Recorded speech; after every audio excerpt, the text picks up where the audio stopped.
Selamat pagi, kembali berjumpa di Kompas Bisnis Sapa Indonesia Pagi. Saya Paskalis Siswari, saudara. Nilai tukar rupiah makin keok terhadap keperkasaan dolar. Gubernur Bank Indonesia Peri Warjio pun buka suara menanggapi kondisi ini. Ditemui setelah menghadiri rapat dengan Presiden Jokowi di Istana, Peri bilang Bank Indonesia akan selalu berada di pasar untuk menjaga kestabilan nilai tukar rupiah. Tak menutup kemungkinan Bank Indonesia akan menaikkan suku bunga sebagai salah satu cara meredam fluktuasi rupiah. Bank Indonesia juga akan terus berkoordinasi dengan sektor fiskal, dalam hal ini adalah Kementerian Keuangan, untuk bersama-sama mengawal rupiah tak makin keok dihajar dolar.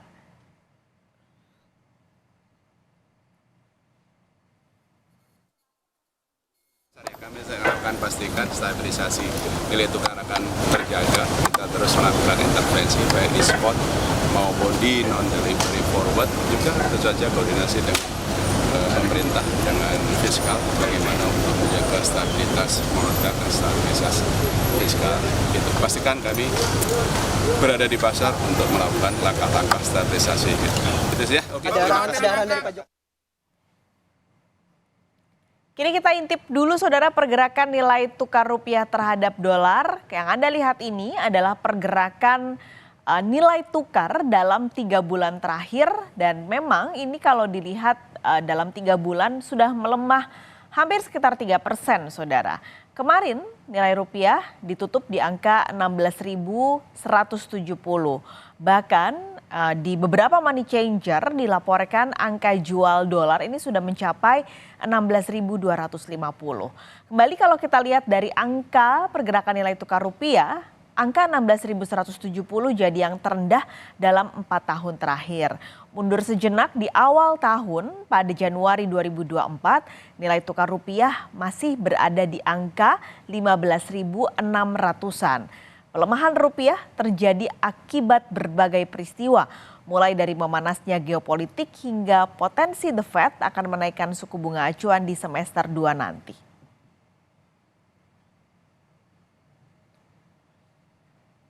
Lalu sampai kapan rupiah akan terus keok dihajar dolar? Pagi ini Kompas Bisnis akan berbincang bersama Satria Sambiantoro, Kepala Ekonom Bahana Sekuritas.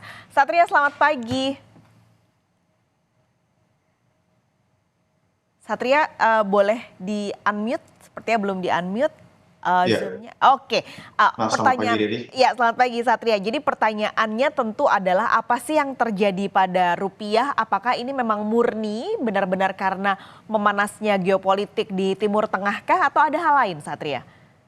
Ya, jadi ada kombinasi dari beberapa faktor ya. Yang pertama tentu tadi Paskari sudah menyebut mengenai penguatan dolar Amerika Serikat di seluruh dunia karena ekspektasinya bahwa Bank Sentral Amerika Serikat itu akan menurunkan suku bunga tahun ini.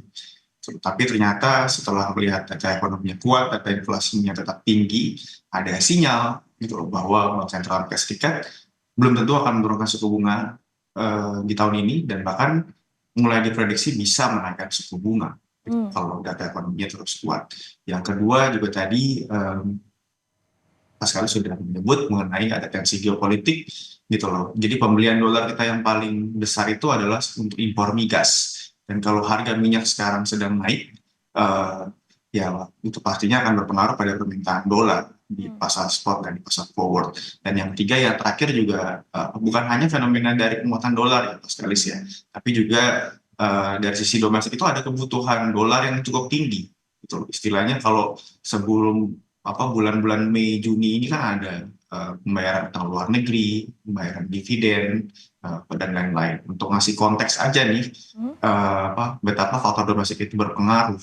Dolar itu menguat 1,5% dalam 1 bulan, dolar indeks. Rupiah kemarin saja melemah 2% dalam 1 hari. Jadi tidak hanya dari faktor strong dollar, gitu, tapi juga ada faktor dari sisi domestik yang berpengaruh pada pelemahan nilai tukar rupiah. Hmm, artinya tadi saya simpulkan ada dari dolarnya sendiri yang menguat, minyak karena kondisi geopolitik, tapi juga di domestik ada kebutuhan dolar yang cukup tinggi saat ini. Artinya sampai kapan ini pelemahan ini akan terus terjadi, Satria? Ya, ini sebenarnya adalah satu seasonal pattern yang biasa kalau kita melihat tidak hanya dari pelemahannya secara on point ya gitu. Karena memang setiap tahun itu di bulan Mei, Juni itu biasanya korporasi sudah mulai mengumpulkan dolar itu dari bulan April atau dari bulan Maret gitu loh. Jadi mereka beli dolar gitu loh, terus rupiahnya melemah. Setelah bulan Mei, Juni itu seharusnya rupiah akan stabil dan menguat kembali gitu. Jadi ini fenomena yang siklikal gitu. Dan kalau kami prediksi harusnya bulan Mei Juni seharusnya permintaan falas domestik sudah kembali normal. Oke, kembali normal, apakah artinya rupiah bisa kembali turun di bawah 16.000? Nah, ini adalah satu pertanyaan yang sulit nih untuk dijawab karena apa kan rupiah itu tergantung dengan mata uang lainnya, itu Hmm, termasuk dolar, termasuk Chinese yuan, itu termasuk Japanese yen. Gitu. Sekarang trennya di tiga mata uang asing yang berpengaruh ini, semuanya itu melemah gitu loh. Jadi yen-nya sedang melemah, gitu, Chinese yuan-nya sedang melemah karena ada penguatan dolar. hmm, Gitu loh. Jadi kalau kita di pasar tahun ini sudah mulai memprediksi ini. Ini kan bulan November ada pemilu Amerika Serikat, itu ya. pas kali ya. Gitu. Nah, itu, kalau pemilu Amerika Serikat itu pasti data-data ekonominya tetap kuat dong, karena pemerintah pasti mau ekonominya kencang Hmm. saat lagi menjelang pemilu. Mungkin ada gitu ya kalau pemerintah Indonesia mengeluarkan stimulus-stimulus di Amerika Serikat juga bisa mengeluarkan stimulus checks dan lain-lain yang ini bisa menaikkan inflasi dan pada akhirnya bisa membuat Fed itu tidak menurunkan suku bunga dan menguatkan dolar. Sulit untuk apa dari sisi fundamental Amerika Serikat untuk melihat dolar bisa turun ke bawah 16.000 di 2-3 bulan ke depan. Hmm. Oke, sulit di bawah 16.000, tapi mungkin pelemahannya sudah tidak sekencang yang terjadi di bulan Mei Juni sekarang. Tapi apakah ada cara-cara nih misalnya Satria intervensi? Kalau tadi sempat ada pemberitaan Periwarjo sudah bilang BI akan tetap di pasar, ada intervensi. Apakah yang sudah dilakukan BI ini sudah cukup atau mungkin memang ada potensi nanti di bulan ini BI akan menaikkan suku bunga sebagai salah satu caranya membuat stabilitas nilai tukar rupiah?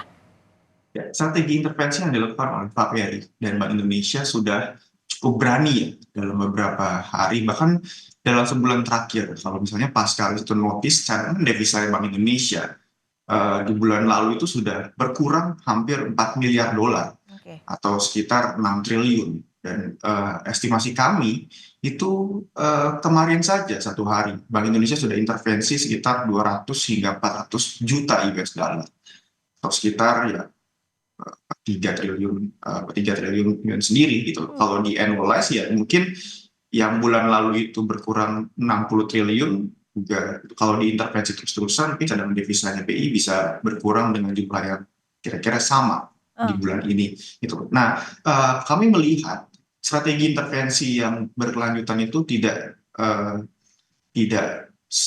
sustain dalam jangka panjang gitu loh. Jadi memang perlu ada kalau misalnya Bank Sentral Amerika Serikat belum menurunkan suku bunga dan bahkan dinyatakan akan naik, akan lebih aman untuk Bank Indonesia untuk menaikkan suku bunga hmm. ke 6,25% di minggu depan. Itu estimasinya kami dari bahan sekuritas ya. Gitu. Hmm. Oh, apakah ekonomi tidak akan terdampak?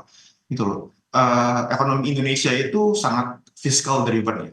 Belum tentu kebijakan moneter yang ketat itu akan membuat ekonomi Indonesia menjadi resesi misalnya.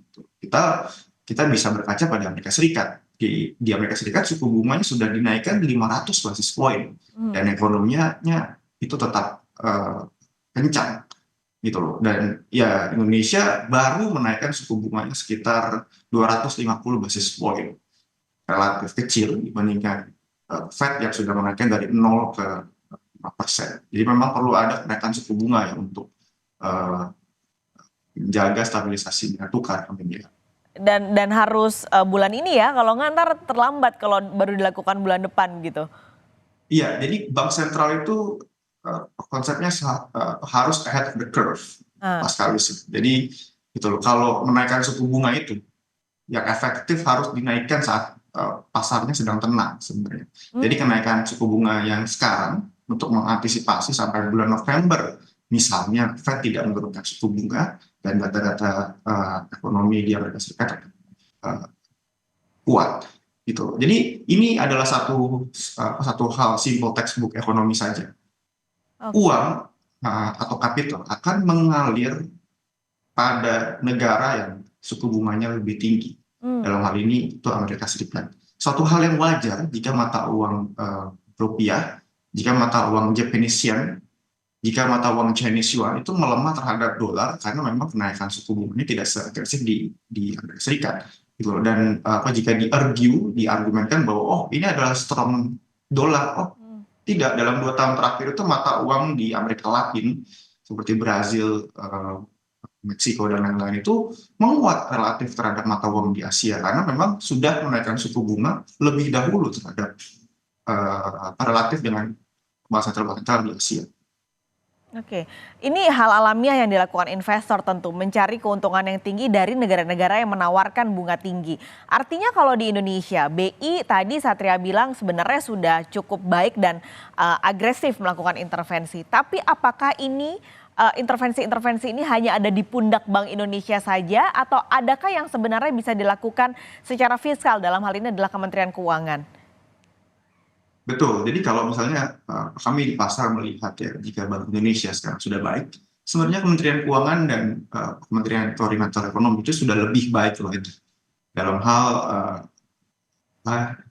dinamikanya gitu, dinamika kebijakan. Saya mau ambil contoh, jadi kebijakan ekonomi atau kebijakan fiskal yang cocok dalam situasi sekarang ini adalah kebijakan fiskal yang ketat, gitu. Karena dengan kebijakan fiskal yang ketat itu jumlah issuance atau jumlah penerbitan surat utang bisa diredam, itu bisa menstabilkan pasar surat utang domestik. Kalau kami di pasar melihatnya seperti itu. Bu Sri Mulyani melakukan hal yang menurut saya sangat-sangat impresif. Itu bayangkan dari zaman COVID 2021 itu fiskal defisit kita di 6%, dari 6% sekarang berhasil turun ke 1% di 2023. Gitu. Jadi ini kami di pasar tidak melihat ada dampak sebenarnya dari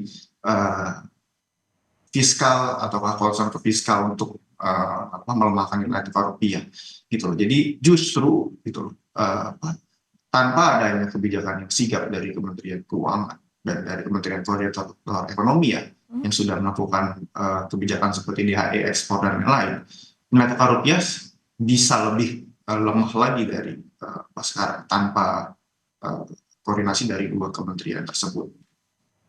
Oke, emang ini akhirnya jadi yang terpenting adalah bagaimana kolaborasi antara moneter fiskal ini benar-benar seimbang dan bisa membuat rupiah jadi nggak kedodoran di tengah kuatnya dolar yang memang saat ini sedang terjadi.